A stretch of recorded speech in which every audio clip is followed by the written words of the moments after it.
السلام علیکم جی، کیا حال چال ہے آپ لوگوں کا؟ امید ہے کہ آپ لوگ اور آپ لوگوں کے پرندے خیر خیریت سے ہوں گے۔ آج میں آپ لوگوں کے ساتھ جو ٹاپک ڈسکس کرنا چاہتا ہوں وہ ہے value of a shop keeper. پرندوں کے بزنس میں دکاندار کی کیا ویلیو ہے، دکاندار کے ہونے سے ہمیں کیا فائدہ ہوتا ہے اور کیا نقصان ہوتا ہے۔ جب نیا نیا ایسے پلیٹ فارمز آئے، گروپس آئے یا ایسی اپلیکیشنز آئی جہاں پر لوگ ڈائریکٹ بائنگ اور سیلنگ کر سکتے تھے، تو لوگوں نے بڑے سکھ کا سانس لیا اور بہت خوش ہوئے کہ اب ہمیں دکاندار پر ڈیپینڈنٹ نہیں ہونا پڑے گا، اب ہم ڈائریکٹلی اپنا برڈ کسٹمر کو بیچ سکتے ہیں اور وہ والا مارجن جو کہ دکاندار کماتا تھا وہ بھی ہم اپنی جیب میں ڈال سکتے ہیں۔ وقتی طور پہ اس کا فائدہ تو ہوا، مگر لانگ رن میں اس کا جو نقصان ہوا وہ اس پہ ابھی تک لوگوں کا اتنا دھیان اور توجہ نہیں ہے۔ یاد رکھیے گا، دکاندار ہمیشہ ایک بفر کے طور پہ ایکٹ کرتا ہے آپ کے اور بائر کے درمیان، آپ کے اور سیلر کے درمیان۔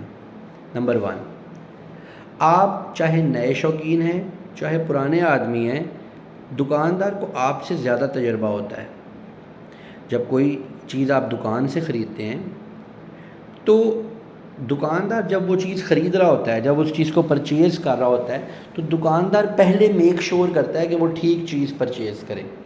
وہ اس میں 100 غلطیاں نکالتا ہے، 100 مسئلے مسائل ہوتے ہیں جو اس کو وہ میک شور کرتا ہے، اور اس کے بعد جب برڈ 2-4 دن دکان میں رکتا ہے تب بھی اس کے اندر اگر کوئی نقص ہے یا کوئی مسئلہ مسائل ہے تو دیر از اے چانس کہ وہ دکاندار کے سامنے آ جائے گا۔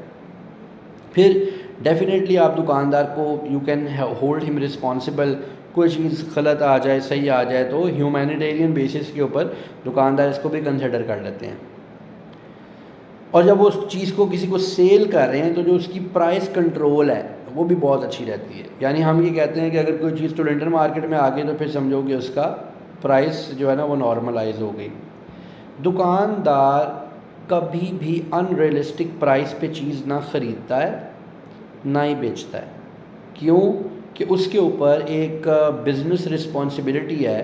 اگر وہ ان نیچرل پرائس میں خریداری کر لے گا یا ان نیچرل پرائس کے اندر وہ اپنی سیل کر دے گا تو یہ اس کی کریڈیبلٹی کے اوپر ایک کوشچن مارک آ جاتا ہے۔ دوسری بات یہ کہ دکانداروں کا ایک دوسرے کے ساتھ کمپٹیشن ہوتا ہے جس کی وجہ سے بھی وہ ان ریئلسٹک پرائس کو اپ یا ڈاؤن نہیں کر سکتے۔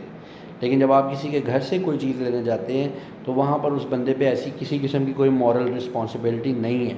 وہ اپنی مرضی کا ریٹ لگائے گا، اپنی مرضی کا ریٹ آپ سے لے گا اور کل کو کسی چیز کی ذمہ داری بھی نہیں لے گا۔ کوشش کرنی چاہیے کہ سیل اور پرچیز میں دکانداروں کو ایڈ کیا جائے، کیونکہ دکاندار کو اگر آپ 2-4 روپے زیادہ دے رہے ہیں الٹیمیٹلی آپ کے فائدے میں جاتا ہے یا آپ کے نقصان میں نہیں جاتا، بیکاز وہ بندہ دن کے 12 گھنٹے ہر وقت آپ کو فیس کرنے کے لیے اویلیبل ہے، ہر وقت وہ آپ کی بات سننے کے لیے، آپ کو آفٹر سیل سروس دینے کے لیے اویلیبل ہے۔